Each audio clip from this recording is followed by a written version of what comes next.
एखादी पाण्याची टाकी असेल आणि त्यात जर भरपूर सारं पाणी टाकलेलं असेल, त्या पाण्याला एक महत्वाची गोष्ट कन्सिडर करा, की ती तुमची थॉट प्रोसेस आहे.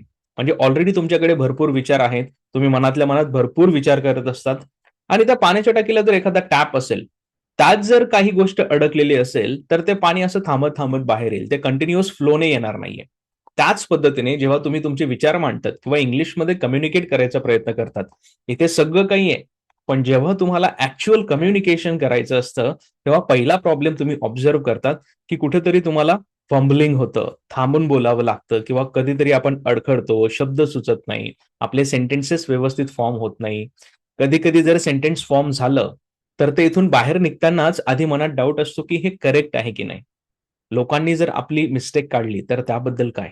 या सगळ्या गोष्टींमुळे तुम्ही तुमच्या आयुष्यात कॉन्फिडेंटली स्वतःला एक्सप्रेस करत नाही आणि त्यामुळे तुमचं फंबलिंग होतं.